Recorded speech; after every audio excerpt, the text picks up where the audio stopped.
ओम नमो भगवते वासुदेवाय। ओम पूर्णमादां पूर्णमेदं पूर्णस्य पूर्णमुदच्यते पूर्णस्य पूर्णमादाय पूर्णमेवावशिष्यते। हे कृष्ण करुणा सिंधु दीनबन्धु जगत्पते गोपेश गोपिका कांत राधा कांत नमोस्तुते। एकदंत महाकाय लंबोदर गजानन विघ्ननाशंकर देव हरे राम प्रणमामि। सरस्वती महाभागे विद्ये कमलोचने विश्वरूपे विशालाक्षि बुद्धांगी नमोस्तुते। ভক্তির কষ্টের উপশম তৃতীয় অধ্যায়। নারদ বললেন, এখন আমি ভক্তি জ্ঞান ও বৈরাগ্যকে প্রতিষ্ঠিত করবার জন্য শ্রী সুখদেব কথিত ভগবৎ শাস্ত্রের কথামৃতের দ্বারা অতীব যত্ন সহকারে উজ্জ্বল জ্ঞান ও যজ্ঞ আরম্ভ করব। এই যজ্ঞ যেখানে করব এইরকম একটি উপযুক্ত স্থানের আপনারা নির্দেশ করুন। আপনারা বেদজ্ঞ, অতএব সুখ শাস্ত্রের মহিমা আমাকে জানান। শ্রীমদ্ ভাগবত কথা কত দিনে শোনাতে হয় এবং তার বিধি নিয়মাদি কি তাও আমাকে বলুন। সনকাদি কুমারগণ বললেন, হে নারদ, আপনি অত্যন্ত বিনীত বিবেকশীল, সেই জন্য এই সবই আপনাকে বলছি, শুনুন। হরিদ্বারের কাছে আনন্দ ঘাট নামে গঙ্গার একটি ঘাট আছে। সেখানে অনেক ঋষিরা বাস করেন, দেবতা সিদ্ধ গণও সেখানে যান। জায়গাটি বৃক্ষ লতা পাতায় নিবিড় এবং স্থলভূমি নতুন মসৃণ বালিতে পরিপূর্ণ। এই ঘাটটি অতীব রমণীয় এবং নির্জন স্থানে অবস্থিত, সর্বদা স্বর্ণ কমলের সুগন্ধে সুবাসিত। সেখানে বসবাসকারী সিংহ, হাতি ইত্যাদি পরস্পর বিরোধী প্রাণীদের মধ্যে কোনো শত্রু ভাব নেই। আপনি সেখানে গিয়ে বিশেষ রকম কোনো প্রযত্ন ছাড়াই জ্ঞান যজ্ঞ আরম্ভ করুন। সেখানে স্থান মাহাত্ম্যের ফলে কথায় অপূর্ব রসের উদয় হবে। ভক্তি দেবী তার চোখের সামনে নির্বল এবং জরাজীর্ণ অবস্থায় পড়ে থাকা জ্ঞান ও বৈরাগ্যকে সঙ্গে নিয়ে সেখানে উপস্থিত হবে। কারণ ভগবত কথা যেখানেই হোক না কেন সেখানে ভক্তি দেবী আপনি পৌঁছে যায় এবং সে ভগবত কথা কানে গেলে এই তিনজনের তারুণ্য প্রাপ্ত হবে। সুত বললেন, এই কথা বলে সনকাদি কুমারগণ নারদের সাথে শ্রীমদ্ ভাগবত কথামৃত পান করবার লোভে সেখান থেকে সযত্নে গঙ্গা তটে উপস্থিত হলেন। তখন তারা যখন সেই গঙ্গার তটে পৌঁছালেন, তার মধ্যে ভূলোক, দেবলোক, ব্রহ্মলোক সর্বত্র এই সংবাদ রটে গেছে। ভগবত কথায় স্থিত বিষ্ণু ভক্তরা সেখানে ছিলেন। শ্রীমদ্ ভাগবত পান করার জন্য সকলের আগে দৌড়তে আসতে লাগলেন। ভৃগ, বশিষ্ঠ, চাবন, গৌতম, মেধাতিথি, দেবরাজ এবং পরশুরাম, বিশ্বামিত্র, শাকল এবং মার্কণ্ডেয়, দত্তাত্রেয়, পিল্লবাদাল, যোগেশ্বর, ব্যাস এবং পরাশর, ছায়াসু, জাজালি এবং জম্মু আদি সব প্রধান মুনিগণে আপন আপন পুত্র, শিষ্য এবং সহধর্মীদের নিয়ে আনন্দের সাথে সেখানে এলেন। এছাড়া বেদ, বেদান্ত, মন্ত্র, তন্ত্র, সপ্তদর্শ, পুরাণ এবং শাস্ত্র মূর্তি ধারণ করে 6 শাস্ত্র মূর্তি ধারণ করে সেখানে উপস্থিত হলেন। গঙ্গা ইত্যাদি নদী, আদি সরোবর, কুরুক্ষেত্র প্রভৃতি সমস্ত ক্ষেত্র, দিক সমূহ, দণ্ডক আদি অরণ্য হিমালয়াদি পর্বত এবং দেব গন্ধর্ব দানবাদী সকলে সেই ভগবত কথা শোনার জন্য এসে গেলেন। তারা নিজেদের শ্রেষ্ঠ মনে করে যারা নিজেদের শ্রেষ্ঠ মনে করে আসতে চাইলেন না, মহর্ষি ভৃগু তাদের বুঝিয়ে সুঝিয়ে নিয়ে এলেন।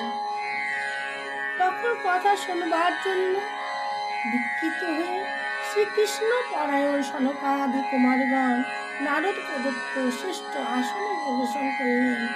সমস্ত শ্রোতারা তাদের বন্দনা করলেন। শ্রোতাদের মধ্যে বৈষ্ণব, বৈরাগী, সন্ন্যাসী, ব্রহ্মচারীগণ সকলের সামনে বসলেন। তাদেরও সামনে বসলেন নারদ। একদিকে ঋষিগণ, অপরদিকে দেবতারা, অন্যদিকে বেদ উপনিষদে, আর একদিকে তীর্থগণ চারিদিকে বসলেন, আর অন্যদিকে স্ত্রীলোকেরা বসলেন। চারিদিকে জয় জয়কার, বাচি নমস্কার শব্দ শঙ্করধ্বনি হতে লাগলো, আর আবির গুলাল ফুল ফুল বর্ষণ হতে লাগলো। কোনো কোনো দেবশিষ্টগণ তো বিমানে চড়ে সেখানে উপবিষ্ট, সকলের উপর কল্পবৃক্ষের পুষ্প বর্ষণ হতে লাগলো। সীতে বললেন, এইভাবে পূজা সম্মাদি প্রদর্শন পর্ব শেষ হয়ে যখন সকলে একাগ্র চিত্ত হলেন, তখন সনকাদি ঋষিগণ মহাত্মা নারদকে শ্রীমদ্ ভাগবত মাহাত্ম্যে বিশদভাবে শোনাতে লাগলেন। সনকাদি মুনিগণ বললেন, আমার এখন আপনাদের এই ভাগবত শাস্ত্রের মহিমা শোনাবে। এই মহিমা শোভন মাত্র মুক্তি করলতা হয়। শ্রীমদ্ ভাগবত কথা সর্বত্র জীবন ও আস্বাদন করা উচিত। এই কথা শোভন মাত্র ভগবান হরি শ্রীহরি হৃদয় এসে আসন গ্রহণ করবে। এই গ্রন্থের 18,000 শ্লোক, 12টি স্কন্ধ আছে এবং রাজা পরীক্ষিত শ্রী সুখদেবের কথোপকথনে এটি সমৃদ্ধ।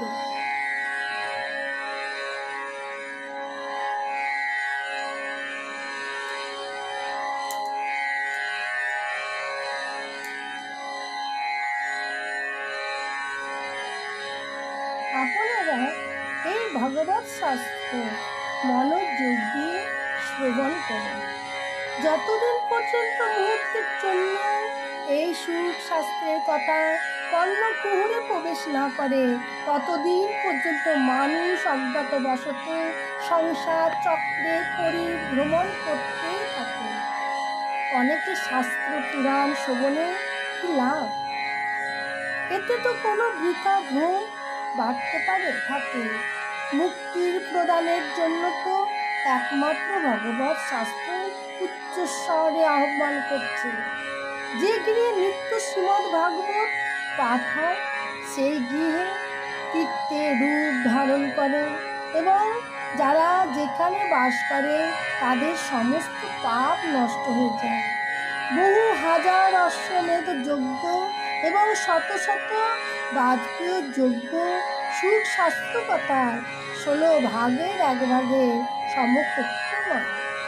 হে তপোধনগণ, শ্রীমদ্ ভাগবত কথা যতক্ষণ না সম্যক রূপে শ্রবণ করা হয়, ততক্ষণ পর্যন্ত মানুষের শরীরে পাপ ভর করে থাকে। ফলের দৃষ্টিতে গয়া, গঙ্গা, কাশী, পুষ্কর বা প্রয়াগ কোনো তীর্থই এই সুখ শাস্ত্র কথা শ্রবণের ফলে সমান হতে পারে না। যদি আপনাদের পরম গতির প্রাপ্তির ইচ্ছা হয়, তাহলে উচ্চস্বরে করে শ্রীমদ্ ভাগবতের অর্থ 1/4 শ্লোক নিত্য নিয়মিত পাঠ করুন। ওঙ্কার, গায়ত্রী, পুরুষ সূক্ত, 3টি বেদ, শ্রীমদ্ ভাগবত, ওম নমো ভগবতে বাসুদেবায়, এই 12 অক্ষর মন্ত্র, 12 মূর্তি, সূর্যদেব, প্রয়াগ, সব বংশরূপ, কাল, ব্রাহ্মণ, অগ্নিহোত্র, গো, 12 তিথি, তুলসী, বসন্ত ঋতু এবং ভগবান পুরুষোত্তম। পণ্ডিতেরা এদের মধ্যে কোনো পার্থক্য দেখেন না।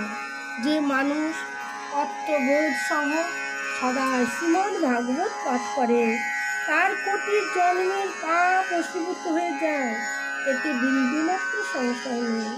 ভাগবতে শেখার্থ 1/4 শ্লোক যে ব্যক্তি নিত্য পাঠ করে তার রাজস্বীয় অশ্বমেধ যজ্ঞের ফল লাভ হয়। নিত্য গীতা পাঠ, ভগবত পাঠ, শ্রীহরির ধ্যান, তুলসী বৃক্ষের জল সিঞ্চন এবং গোসেবা, এই 4টি কর্ম সমফলদায়ক হয়। জীবের অন্তিম মুহূর্তে যে ভগবানের শ্লোক শ্রবণ করে ভগবান তার উপর প্রসন্ন হয়ে তাকে বৈকুণ্ঠ লোকে স্থান দেন। সোনার সিংহাসনে রেখে বিষ্ণু ভক্তকে যে এই ভগবত গ্রন্থ দান করেন সে অবশ্যই ভগবত সাদৃশ্য লাভ করেন। সারা জীবনে চিত্তকে একাগ্র করে যে দুষ্ট শ্রীমদ্ ভাগবত নিতে সামান্য রসাস্বাদন না করেছে সে তো নিজে জন্মত চণ্ডাল গাধার মতো ব্যক্ত ভাবে কাটিয়েছে। তার জন্ম তো শুধু মাকে প্রসব যন্ত্রণা দেবার জন্য হয়েছে। এই সুখশাস্ত্রে সামান্য কিছু কথা সে শোনেনি। সেই পাপাত্মা ও জীব ধারণ করে মৃতের সময় পৃথিবীর ভার স্বরূপ সেই পশু তুল্য মানুষকে ঘুরে স্বর্গলোকে ইন্দ্রাদি দেবরাজগণ এই কথা আলোচনা করে থাকে। সংসারে শ্রীমদ্ ভাগবত কথা শ্রবণের সুযোগ পাওয়া অবশ্যই কঠিন। প্রতি জন্মের পুণ্য একত্রে সঞ্চিত হলে তবে এই সুযোগ আসে। হে নারদ, আপনি বুদ্ধিমান ও যোগনিধি, আপনি মন দিয়ে ভগবত কথা শ্রবণ করুন। এই শ্রবণের জন্য কোনো দিন ক্ষণের প্রয়োজন নেই। এই কথা শ্রবণ সদাই মঙ্গলকারী। সত্য ভাষণ ব্রহ্মচর্য ধারণ করে শ্রবণ করা সুস্থ মনে করা হয়। কিন্তু কলিযুগে এসব বিষয় ওঠা কঠিন। সেই জন্য সুখদেব এই বিশেষ বিধি বলে রেখেন, জেনে নেওয়া দরকার। অনেক দিন ধরে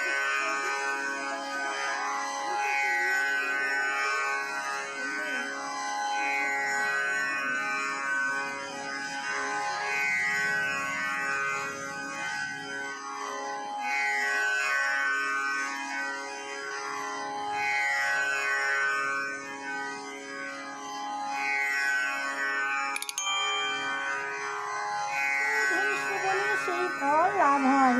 সুখদেব একথা নির্ধারণ করে দিয়েছেন। মনে অসংযম, রোগের প্রকোপ, আয়ু স্বল্পতা এবং কলিযুগে অনেক দোষের সম্ভাবনার দরুন সপ্তাহ শ্রবণের বিধান করা হয়েছে। তপস্যা যার যজ্ঞ সমাধির দ্বারা যে ফল লাভ করা যায় না সেই ফল সপ্তাহ ভাগবতের শ্রবণে সহজেই লাভ করা যায়। এই সপ্তাহ শ্রবণ যজ্ঞ তপস্যা থেকে অধিক ফলদায়ী, চিত্ত ভ্রমণের চেয়ে তো সর্বদাই অধিক, যোগ সাধনের চেয়ে অধিক তো বটে, এমনকি ধ্যান এবং জ্ঞানের চেয়েও বেশি ফলদায়ী। এই বৈশিষ্ট্য কত আর বলা যায়। এইসব সমস্ত সাধনার থেকেও অধিক ফলদায়ক। সৌনক জিজ্ঞাসা করলেন, হে সুত, এই তো আপনি আশ্চর্য কথা বললেন। অবশ্যই শ্রীমদ্ ভাগবত পুরাণ যোগবৃত্তা ব্রহ্মার অধিক কারণ নারায়ণকে নিরূপণ করে, কিন্তু মুখ্য লাভের জন্য সম্পাদিত জ্ঞানাদি সব সাধনকে নগণ্য করে এই যুগে সেই সব সাধনের চেয়েও ভগবত গীতা কি করে বড় হল? সুত বললেন, হে সৌনক, মর্তধাম ছেড়ে যে ভগবান শ্রীকৃষ্ণের নিত্য ধামে যাওয়ার পক্ষকালে তার শ্রীমুখ থেকে 11 স্কন্ধের জ্ঞান উপদেশ শুনে উদ্ধব এই প্রশ্নই করেছিলেন। উদ্ধব বললেন, হে গোবিন্দ, আপনার ভক্তদের কার্য সমাপন করে আপনি নিজ পরম ধামে যাচ্ছেন, কিন্তু আমার মনে একটা মোহিত চিন্তার উদয় হয়েছে। সেই সংশয় নিরস করে আপনি আমাকে শান্ত করুন। অতি শীঘ্রই কলিকাল আসছে, তাই সংসারে অনেক দুষ্ট লোকের প্রাদুর্ভাব হবে। তাদের সংসর্গে অনেক সৎ ব্যক্তিও উগ্র স্বভাবের হয়ে যাবে।